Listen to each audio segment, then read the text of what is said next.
मुन्ना भाई, खेल क्या हो रहा है? किस गठबंधन में ज्यादा तालमेल, ज्यादा मुद्दों की लड़ाई साफ दिख रही है?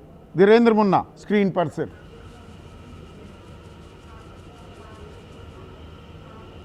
संदीप जी नमस्कार।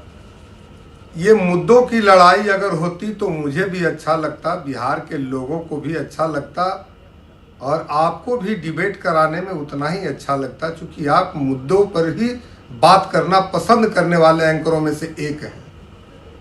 जब इनके पास विकास का कोई मुद्दा नहीं दिखा इंडिया गठबंधन के लोगों के पास, तो एसआईआर में से एक मुद्दा इन्होंने खोजा और उसके बहाने ये इंटर किए और उसको कहां डिरेल करते करते गाली गलौज तक ये उतर आए इनके लोग।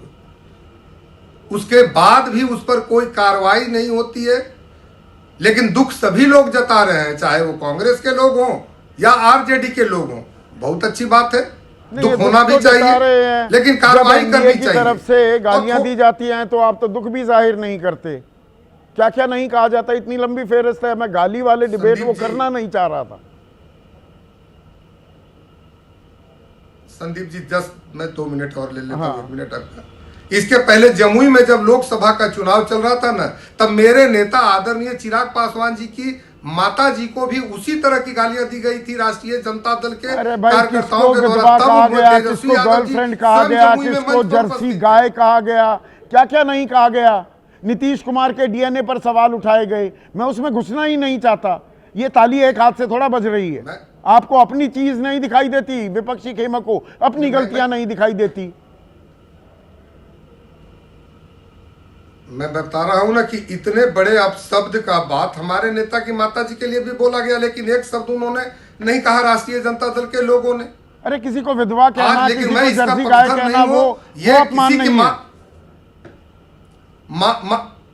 किसी के लिए भी अपमान है। तो बस बात खत्म। ये दोनों तरफ से हो रहा है। मुद्दे पर रहते हैं ना। कोई दल नहीं अभी बिहार के मुद्दों की चर्चा हो रही है या वोटर अधिकार यात्रा आप कह रहे हैं कि उससे कुछ नहीं होता। आदमी का अगर वोट डालने का हक छीना जा रहा हो तो क्या ये बड़ा मुद्दा नहीं है? और क्या इसकी गूंज सुनाई नहीं दे रही है? आप ये कह रहे हैं कि बिहार में किसी को कोई फर्क नहीं पड़ता। सिर्फ झंडे और डंडे ही उसमें दिख रहे हैं।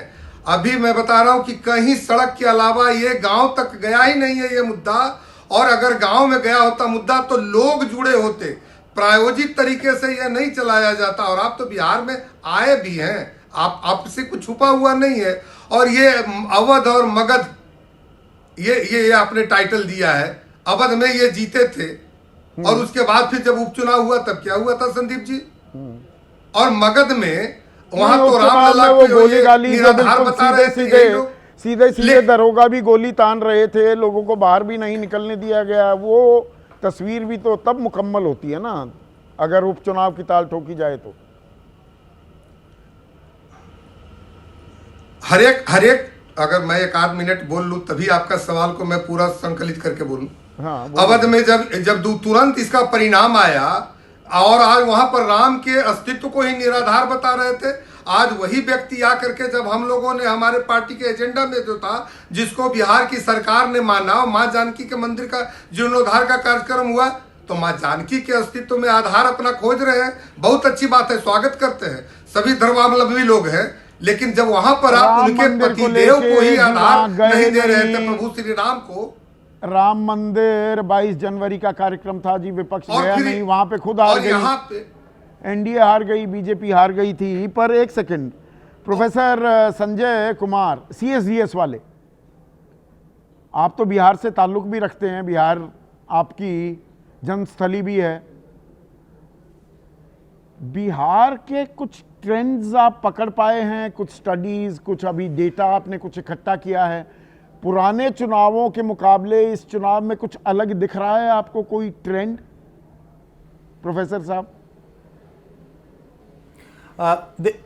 देखिए संदीप, 2-3 नए ट्रेंड, मतलब अगर वैसे कहूं तो दिख रहे हैं। एक बहुत ही नया मुद्दा आया है जिसके सहारे आरजेडी और कांग्रेस और उसके सहयोगी चुनाव लड़ने की कोशिश कर रहे हैं, जिसका जिक्र बहुत दिनों से चल रहा है। वोट चोरी का मुद्दा, एसआईआर का मुद्दा। दूसरी बात, इतने पहले कई बार होता है जब चुनाव शुरू होता है तो रूलिंग पार्टी के आपको हमेशा पक्ष में दिखाई पड़ता है जनरली, अगर सरकार का कामकाज बहुत खराब नहीं है तो। लेकिन इस वक्त चुनाव की घोषणा हुई नहीं है, लेकिन ये लगने लगा है कि चुनाव एक तरफा नहीं दिख रहा है। आप 2020 के चुनाव के को देखें तो नतीजे बताते कि एक तरफा नहीं था, बिल्कुल नहीं था। तो ये बहुत पहले से आभास होने लगा है कि ये चुनाव एक तरफा नहीं होगा, कांटे का मुकाबला है। और तीसरी बात जिसका जिक्र बार बार हो रहा है कि भाई कोई भी पार्टी या कोई भी गठबंधन इस बात से परहेज कर रहा है कि मुख्यमंत्री का चेहरा कौन है। मुझे लगता है पिछले चुनाव में तो नीतीश को पहले से ही घोषित कर दिया गया था। ये बड़ी एक नई बात है। सब कहते हैं दबे जबान में कि हाँ हमारे नेता ये हैं, चुनाव ये लड़ रहे हैं, इनके नेतृत्व में लड़ा जाएगा।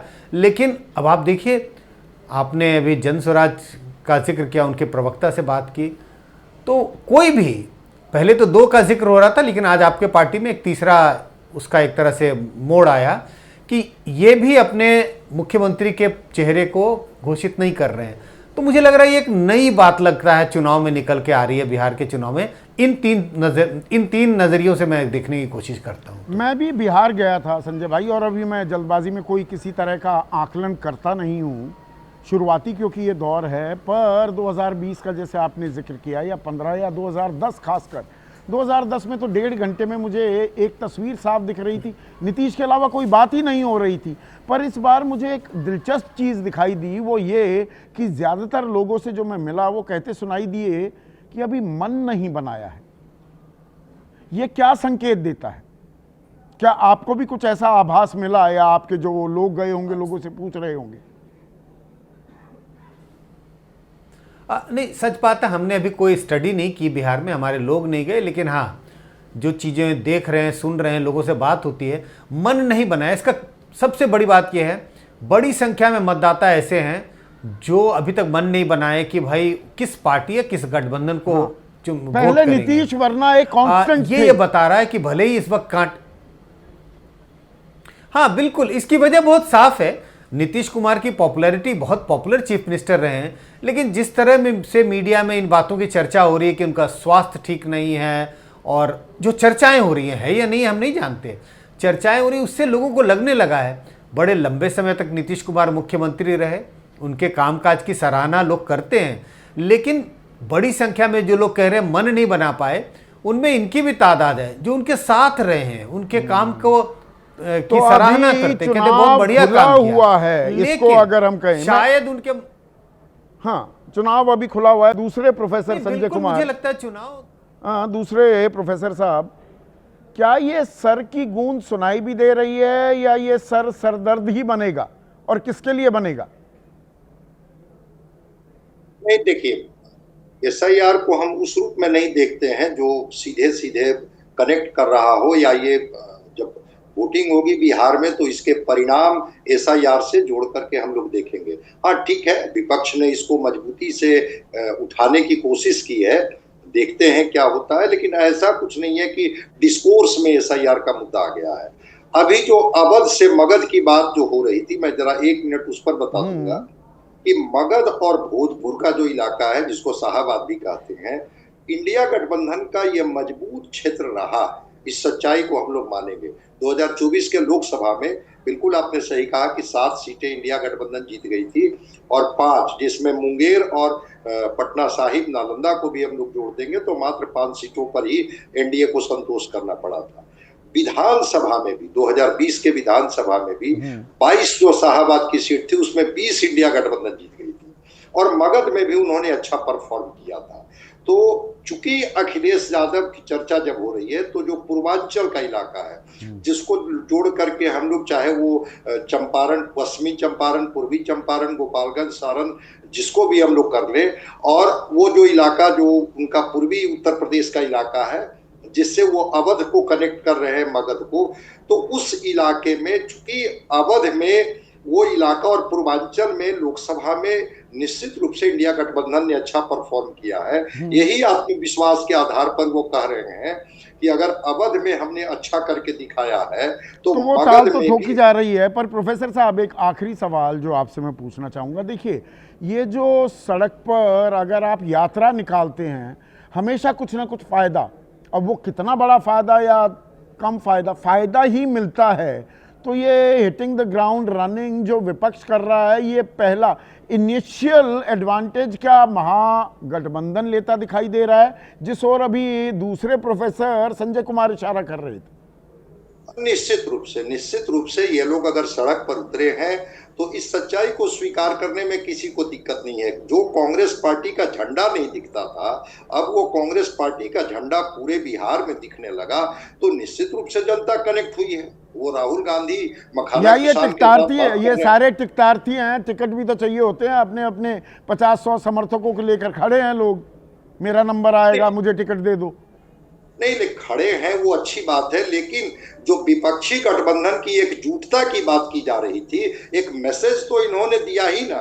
अगर उस गठबंधन में, उस यात्रा में लेफ्ट भी है, मुकेश सहनी भी है, कांग्रेस भी है, आरजेडी भी है, और पूरे बिहार की सड़कों पर वो निकले हैं, तो एक मैसेज तो चला ही गया कि विपक्ष। तो मतलब शुरुआती दौर में क्या एडवांटेज महागठबंधन ले रहा है, लेकिन अभी तो बहुत दौर होने हैं और अभी बहुत जगह है, कुल्हाड़ी पर पैर नहीं, पैर पर कुल्हाड़ी, वो खेल क्या चलता रहेगा। अवध से मगध की ये लड़ाई हो रही है दिलचस्प, ट्रैक करेंगे।